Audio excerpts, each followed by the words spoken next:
Amados irmãos, eu vos convido para abrirmos a palavra de Deus em Lucas, capítulo 1, no Evangelho de Jesus Cristo, segundo escreveu Lucas, capítulo 1. Nós iremos ler a partir do versículo 39.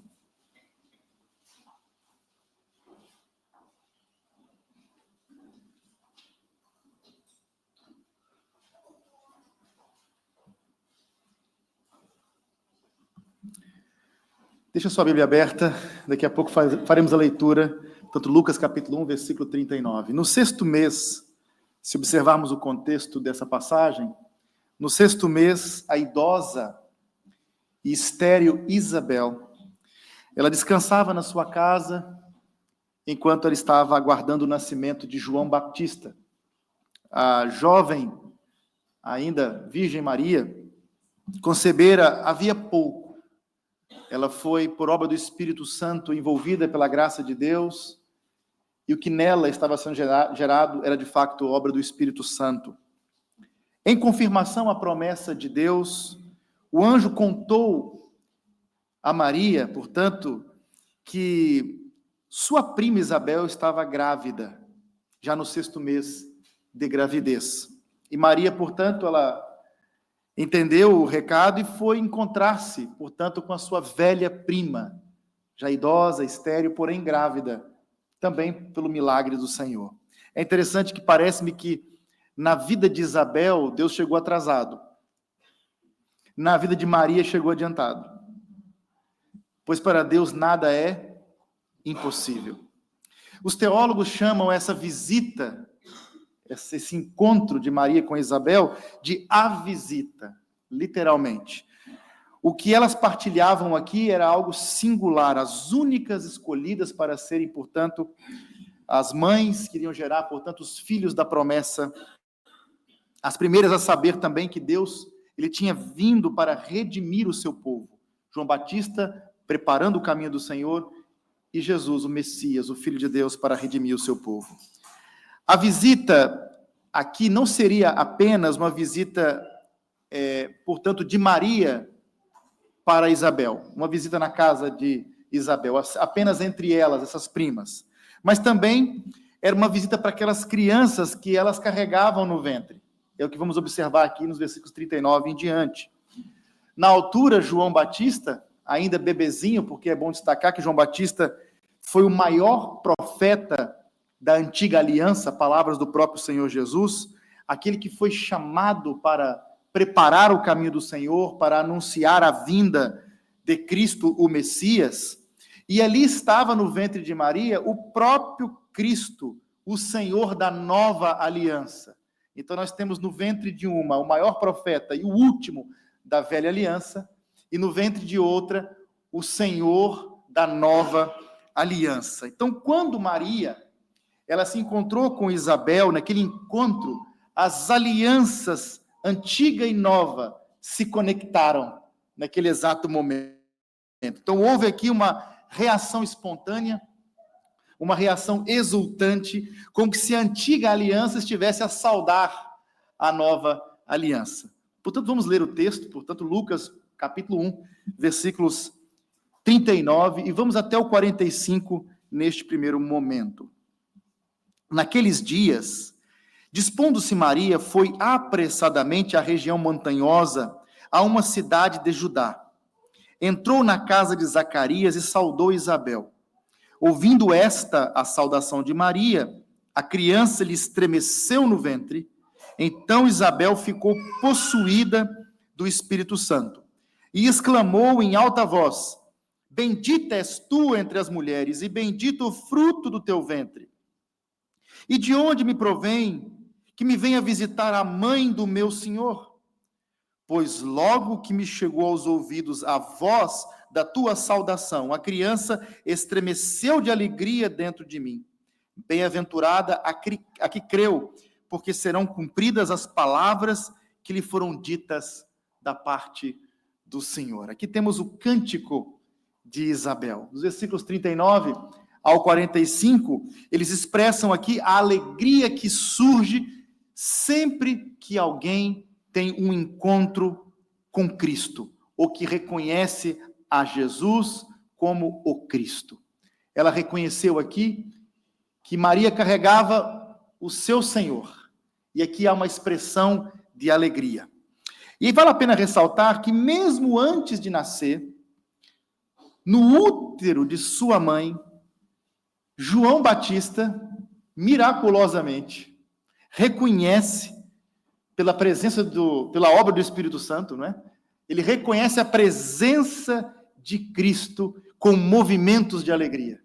Algumas traduções, como a Revista e Corrigida, diz que a criança saltou no seu ventre. Isabel, ela pôde perceber que o seu filho saltava de alegria.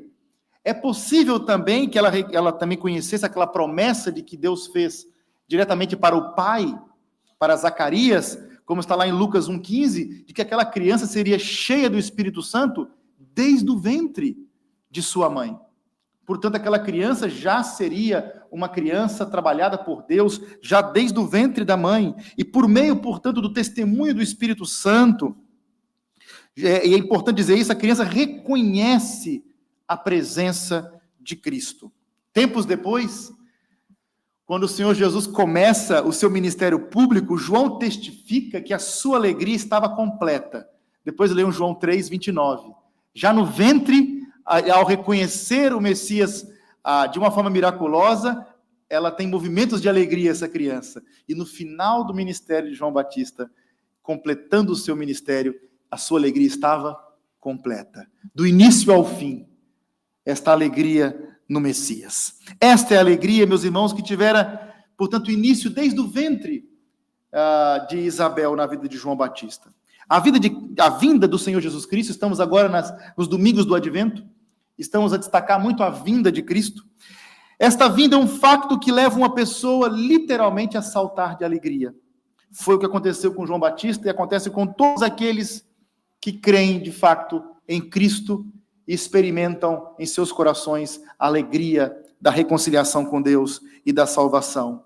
Por meio desse testemunho interno do Espírito Santo, pois o Espírito Santo testifica com o nosso espírito a nossa salvação em Cristo, pelo Espírito Santo discernimos que Jesus é o Filho de Deus, é aquele que salva o pecador do seu pecado. Quando o reconhecemos como nosso único e todo suficiente Senhor e Salvador, nos regozijamos nele pela sua obra de salvação, pelo perdão dos nossos pecados, a alegria de ser perdoado. Não apenas João Batista regozijou-se aqui lá no ventre da mãe, a própria Isabel uniu-se neste regozijo, é o que vemos no versículo 43. Assim, então, como o filho, João Batista, no ventre, Isabel, ela foi cheia do Espírito Santo e ela reconheceu a presença do Messias e ergueu a sua voz e exclamou, dizendo: de onde me provém que me venha visitar a mãe do meu Senhor? Esta declaração extraordinária, perceba a humildade de Isabel. Olha a humildade dela. Porque isso é importante, pois durante 6 meses, a grande emoção de Isabel, neste primeiro momento na sua vida, havia sido sua própria gravidez. Ela estava grávida. Estava aguardando tanto por isso, sendo uma mulher idosa, estéril, ficou grávida por uma obra do Senhor. Ela estava celebrando a sua própria gravidez. Mas neste momento, em vez de pensar na boa nova que ela teria, literalmente, para contar para sua prima, ela imediatamente louvou a Deus pela obra que Deus fez na vida de Maria. Ao invés de ela contar com entusiasmo o que ela estava a experimentar, ela deu lugar ali a Maria. Isabel não teve inveja de Maria, mas ela honrou Maria como sendo a mãe do seu Senhor, a mais abençoada mulher em todo o mundo, como fez o próprio anjo Gabriel. Isabel reconheceu que Maria era favorecida pela bondade e pela graça de Deus. É claro, meus irmãos, nesse texto, que Isabel não estava de modo algum venerando Maria, mas bendizendo a fé dela. Maria era uma jovem que cria na palavra de Deus, por isso Isabel afirmou no versículo 45, bem-aventurada a que creu, porque, como ela diz aqui, são cumpridas as palavras que lhe foram ditas da parte do Senhor. Note que o marido de Isabel, Zacarias, foi um bruto. Foi um bruto. Porque quando ele recebe a promessa, ele não crê, ele resiste. E ele foi até punido por Deus por isso. Mas Maria, ao ouvir a palavra, creu, ao ponto de ir visitar a sua prima, pois estava convencida de que, de fato, algo estava acontecendo nela. As palavras mais importantes, então, aqui de Isabel, eu poderia dizer aqui, de fato, não são para Maria. Algumas pessoas torcem o texto, mas o que ela diz a respeito de Maria não é o mais importante, mas o que ela vai declarar acerca de Jesus. Ela se referiu à criança no ventre de Maria como sendo o seu Senhor. É extraordinário que Isabel tenha dito isso. Pense comigo, meus irmãos. Ela chama de Senhor a criança que ainda não havia nascido. É fácil ler o texto agora e ter uma conclusão brilhante acerca de que, de fato, estava ali o nosso Senhor no ventre de Maria. Contudo, Isabel reconheceu isto logo na saudação de sua prima. Ela reconhece que ela estava grávida. Portanto, é impressionante uma coisa dessa. Como ela poderia saber isso? Senão pela obra do Espírito Santo. E o que ela vai dizer, mãe do meu Senhor, faz referência a várias coisas que vemos nos Salmos, por exemplo, de Davi, no Salmo 110, no verso 1, ele também usa essa expressão, meu Senhor. E como Maria poderia saber isso, senão pela parte do Espírito Santo que revelou isso para Isabel? Como que Isabel poderia saber isso, não é? Portanto, Isabel reconhece não só que Maria estava grávida, porque isso já é algo extraordinário, mas identificou que no ventre de Maria estava o seu Senhor. Ao olhar para além da humanidade de Jesus, ao olhar para além de uma criança simplesmente que está ali no ventre de Maria, Isabel, ao reconhecer a divindade e o Messias chegando através dessa gravidez, ela foi a primeira pessoa a confessar sua fé em Jesus como seu Senhor. A primeira pessoa na história da redenção. É desta maneira, como Isabel fez, que todos deveriam reagir neste encontro com Cristo, confiando nele como seu Salvador, como seu Senhor, regozijando-se nele, como fez Isabel. A razão que temos para crer em Jesus, ela é ainda maior do que a razão que Isabel tinha. Porque aquela criança, Maria, Isabel, regozijaram-se na concessão, isto é, na encarnação do Verbo. Mas nós podemos ir um pouco mais além, temos uma razão ainda maior do que essa, mediante a morte de Jesus Cristo, o pagamento da nossa dívida e a sua vitória na ressurreição. Nós temos mais ainda, temos razões elevadas para louvar ao Senhor Jesus. Esta é a razão pela qual Lucas escreveu o seu evangelho para nos assegurar que Jesus morreu na cruz pelos nossos pecados e que ele ressurgiu de entre os mortos para nos dar a vida eterna. Foi para isto que ele escreve essa narrativa do evangelho, a narrativa do evangelho de Lucas. Hoje, todos aqueles que creem em Cristo, todos, podem, como esta criança também, e como Isabel, podemos saltar literalmente de alegria e clamar a Jesus como nosso Senhor. Mas aqui observamos os versículos 46 a 47, aquilo que é o título da mensagem de hoje, Magnificat. Observa essa expressão maravilhosa, tendo em vista a tradução latina do engrandece. Portanto, esse magnifiquemos, este engrandecemos, este magnificat, ela vai fazer isso aqui neste cântico. Observe que Maria, ela expressou a sua alegria num cântico. E observe, tá, no versículo 46 e 47. A minha alma engrandece ao Senhor, e o meu espírito se alegrou em Deus, meu Salvador. O cântico de Maria é o primeiro dos 4 hinos, chamados hinos da Natividade, que nós encontramos no Evangelho de Lucas.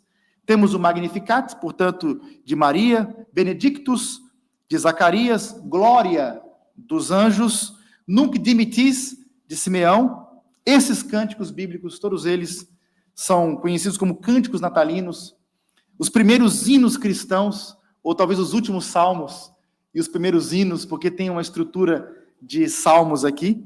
Lucas é o único que registra esses hinos, o facto que torna ele como sendo o primeiro hinólogo cristão, porque registra os primeiros hinos que nós encontramos logo nos primeiros momentos do início aqui da obra do advento de Cristo. Ao incluir esses hinos aqui no Evangelho, vemos que Lucas expressa o entendimento de que o que Deus fez literalmente através de Cristo deve ser não apenas anunciado, mas deve ser glorificado e louvado. Por isso que cantamos com tanta intensidade nos cultos. Não basta simplesmente contar aquilo que Deus fez para nos salvar, é preciso celebrar isto com louvores. E já vemos esses momentos de louvores, até durante as cartas. Nas cartas de Paulo, de vez em quando, ele mete uma confissão e um louvor, uma doxologia, uma exaltação, uma glorificação a Deus. O poema aqui de Maria é um salmo inspirado por Deus. O Senhor inspirou-a, que ela aqui está, neste salmo, louvando, está adorando a Deus. O seu cântico é semelhante a muitos outros do Antigo Testamento, do Velho Testamento. Observe, por exemplo, Ana, no primeiro livro de Samuel, capítulo 2, versículos 1 e versículos 7 ao 8, olha as semelhanças, porque Ana foi outra mulher também, que se viu grávida inesperadamente, por obra miraculosa do Senhor. Ela disse: o meu coração se regozija no Senhor, a minha força está exaltada no Senhor. Isso foi o que Ana disse no Velho Testamento. O Senhor empobrece e enriquece, abaixa e também exalta, levanta o pobre do pó e desde o monturo exalta o necessitado, para o fazer assentar entre os príncipes, para o fazer herdar o trono de glória. Note que há ecos, literalmente aqui, de Ana, neste cântico de Maria, mas não somente dela. Quando olhamos o Magnificat, o cântico aqui de Maria, eles faz alusão a vários versículos de Gênesis, Deuteronômio, 1º e 2º Samuel, Job, Salmos, Isaías, Ezequiel, Miqueias, Abacuque, Sanfonias, há ecos de várias passagens do Velho Testamento. Portanto, Maria tenta colocar praticamente toda a Bíblia no seu cântico. Ela está sendo guiada por Deus aqui. Esta jovem hebreia, ela foi capaz de compor esses versos, estes salmos aqui, esse poema bíblico, porque ela conhecia a Bíblia. Ela conhecia a palavra de Deus. Ela cresceu em contato com as Sagradas Escrituras. Além disso, as palavras proferidas por ela vieram do Espírito Santo, que inspirou esta jovem. Porque alguns eruditos dizem que Maria jamais poderia ter escrito isso. Era uma jovem. Como ela poderia ter redigido um texto tão sofisticado e tão bem estruturado? Só que ela cresceu como uma jovem hebreia, num contexto de educação do lar, em que ela aprendeu as Sagradas Escrituras. Era uma jovem piedosa, e aqui, inspirada pelo Espírito Santo, ela expressa toda a sua alegria e satisfação no Senhor. Observe agora que nas expressões que encontramos no 49 e 51, vemos que Deus ele exalta o humilde e ele humilha o soberbo. Temos aqui um contraste. No cântico aqui de Maria, ela louva a Deus por muitos dos seus atributos. Ela exalta o seu grande poder, por exemplo. Ela exalta a santidade de Deus. Ela engrandece a sua misericórdia para com os pecadores. Ela louva a perpetuidade da fidelidade do Senhor em manter as suas promessas, no versículo 54 ao 55. Maria, ela não se deteve nas suas próprias circunstâncias felizes. Literalmente, ela regozijou-se na pessoa e no caráter de Deus. A verdadeira adoração não é quando nós estamos entusiasmados por aquilo que Deus fez por nós, mas por quem Ele é, pelo seu caráter, pelos seus atributos. E enquanto ela engrandece a Deus, a sua adoração revela dois temas principais aqui. Deus merece o nosso louvor, porque ele exalta os humildes, ele humilha os soberbos. Este é o ponto. A primeira parte do cântico aqui de Maria fala da exaltação dos humildes que Deus faz. Note, por exemplo, versículos 46 ao 50. A minha alma engrandece ao Senhor e o meu espírito se alegrou em Deus, meu Salvador, porque contemplou na humildade da sua serva. Pois desde agora todas as gerações me considerarão bem-aventurada, porque o poderoso me fez grandes coisas. Santo é o seu nome. A sua misericórdia vai de geração em geração sobre os que o temem. Deus estende a sua misericórdia exaltando o humilde. E um exemplo claro é a própria Maria, um exemplo perfeito. Ela era uma pessoa sem importância, uma jovem hebreia, camponesa, de uma terra inexpressiva, um lugar inexpressivo, e ela tinha consciência disso, literalmente. Também era pecadora, razão pela qual ela adora a Deus por ser o seu Salvador. Ela reconhece a necessidade de salvação, ela precisava ser salva como qualquer outra pessoa, e Deus, por meio da sua graça, a salvou. E ela está louvando a Deus por isso. Ela viu a sua condição humilde, Deus fez grandes coisas por ela, como, por exemplo, colocar no seu útero virgem uma criança, ao enviar o seu filho, seu próprio filho amado, para ser o seu Salvador. Olha que mistura de emoções na vida desta mulher. Deus estendeu a sua mão e Deus salvou esta mulher. É por isso que todas as gerações chamam Maria bendita. Ela foi abençoada pelo favor imerecido de um Deus misericordioso. Não fique chocado de eu dizer essas coisas sendo você evangélico. Mas eu lamento muito de que, às vezes, no nosso ambiente, um dia eu estava a ouvir um pregador que estava a pregar sobre estes textos, estava a depreciar tanto a pessoa desta nossa irmã em Cristo, serva de Deus, Maria, estava a depreciar tanto que não fazia sentido com o conteúdo da passagem bíblica. Nós não adoramos Maria, mas reconhecemos sua fidelidade a Deus e a graça de Deus sobre ela. Reconhecemos que ela foi bem-aventurada, pois foi a mãe do nosso Senhor. Literalmente, uma obra miraculosa Deus fez na vida dela. Ela foi agraciada. Ela foi abençoada por Deus. E ninguém pode negar uma coisa dessa. Na segunda parte da passagem, veja versículos 51 ao 55, esse Deus que exalta o humilde, ele humilha o soberbo. Olha o que diz o texto. Agiu com o seu braço valorosamente, dispersou os que no coração alimentavam pensamentos soberbos. Derribou do seu trono os poderosos e exaltou os humildes. Encheu de bem os famintos e despediu vazios os ricos. Amparou a Israel, seu servo, a fim de lembrar-se da sua misericórdia a favor de Abraão e da sua descendência para sempre, como prometera aos nossos pais. Estes versos deste texto, desse cântico de Maria, têm ecos aqui no Velho Testamento, como, por exemplo, Deus mostrou a sua força, a força do seu braço, ao afogar no mar o exército de Faraó. Ele dispersou os soberbos filisteus ao derrotar Golias. Esses ecos encontramos aqui nas narrativas do Velho Testamento.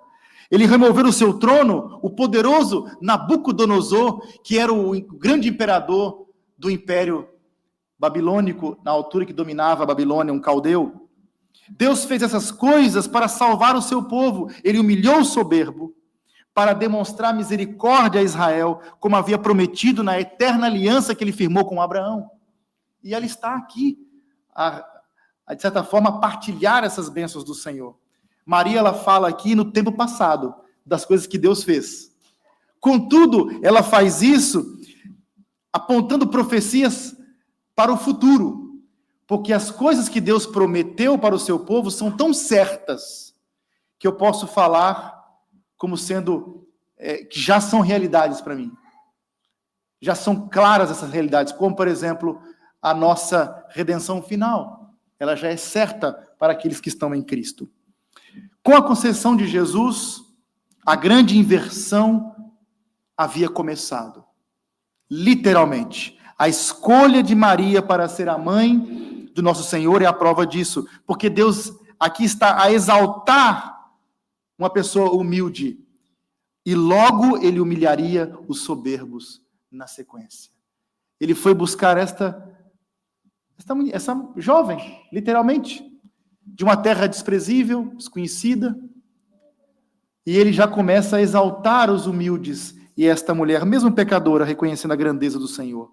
Deus, ele age desta maneira, e os humildes, eles são exaltados, os que são prepotentes, literalmente, os imponentes, eles são humilhados.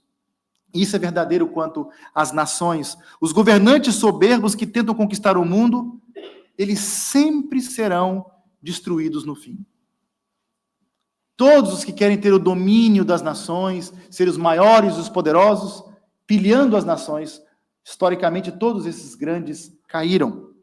Os reinos deste mundo são temporários, são transitórios. Deus não descansará até que somente Cristo seja o Senhor, e então cuidará para que a justiça seja feita, endireitando tudo que está errado nesse mundo.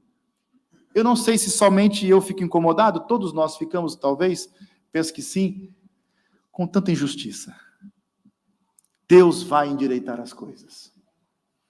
Deus, ele faz o mesmo com as igrejas, não apenas com as nações, porque nada é mais letal à saúde espiritual de uma igreja do que o orgulho espiritual. Isto é muito perigoso. As igrejas que se vangloriam do seu ministério, e temos uma igreja muito abençoada, com muitos dons, uma igreja pequena, mas abençoada por Deus. Quando nós nos vangloriamos do nosso ministério, há o risco de sermos humilhados, até aprendermos a render a Deus toda a glória. Este é o risco para as igrejas do Senhor também. Enquanto que as igrejas que valorizam a obra do Senhor com humildade, pequenas e humildes, mas fiéis, elas literalmente vão ver vidas transformadas pelo poder do Evangelho. Porque às vezes temos grande capacidade retórica, intelectual, financeira ou coisa do gênero, mas não vemos essas bênçãos milagrosas do Evangelho simples de Jesus. E pequenas comunidades, sem grandes recursos, na sua simplicidade, está a assistir vidas sendo transformadas de um modo extraordinário. Eu quero ver isto também. O irmão quer ver também isto? Eu quero. Só os humildes serão exaltados. Diz a palavra de Deus assim: Deus resiste aos soberbos, mas dá graça aos humildes. Tiago, capítulo 4, versículo 6. Então, o que é verdadeiro para as igrejas, o que é verdadeiro para as nações, é verdadeiro para nós, individualmente falando, para todos os indivíduos. Lembrando que, em Cristo, Deus inverte os padrões convencionais de grandeza e de importância que nós vemos no mundo. Como Jesus disse, todo aquele que se exalta será humilhado, todo aquele que humilha será exaltado. Lucas 14, versículo 11. O que a si mesmo se humilhar, não é? Será exaltado. Note que foi isso que Jesus fez. O Filho de Deus humilhou-se ao ponto de tornar-se homem e suportar a penosa morte na cruz. Ele fez isso literalmente, mas ele ressuscitou dentre os mortos em triunfo, e ele foi assunto aos céus, e foi exaltado à destra de Deus nas maiores alturas. Humilhai-vos na presença do Senhor, e ele vos exaltará. Tiago capítulo 4, versículo 10. Se nós somos orgulhosos para admitir que precisamos de Deus, que precisamos de perdão, que dependemos dele, como um mendigo que estende a mão pedindo pão, a nossa situação de depender de Deus para sermos perdoados, salvos, reconciliados, como disse Jesus, sem mim nada podeis fazer, reconhecer a nossa inabilidade total, reconhecer a nossa impotência, reconhecer a nossa fragilidade. É só quem faz isso que vai ser exaltado por Deus, porque é só estes que vão receber a graça de Deus. Caso contrário, vamos embora de mãos vazias. Eu não preciso. Tá tudo bem, continue sua conta. Vai fundo, vai longe. Ninguém consegue. O Senhor Jesus, ele se opõe literalmente ao orgulho que governa o mundo. E todo aquele que fica do lado da injustiça faz oposição direta ao Senhor. Jesus se opõe a toda injustiça e a todo orgulho e a toda soberba. Que possamos aprender aqui com esse texto, neste cântico de louvor ao Senhor, que esta jovem expressou sua fé no seu Salvador, da mesma forma. Ele exalta o humilde, como ele foi comigo, Maria estava ali a expressar. Mas ele abate os poderosos. A inversão começou com o advento de Cristo. E na volta de Cristo, em glória, triunfante, ele vai dominar todas as nações, pois ele é o Rei dos Reis, ele é o Senhor dos Senhores. Ele vai estabelecer a sua justiça eterna. E o seu povo redimido, humilde, que reconheceu como o Senhor, como o seu próprio Salvador, vai reinar com ele eternamente.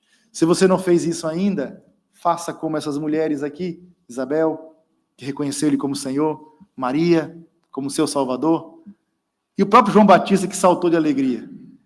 Que a chegada de Jesus venha trazer esta alegria para a sua vida. Vamos louvar.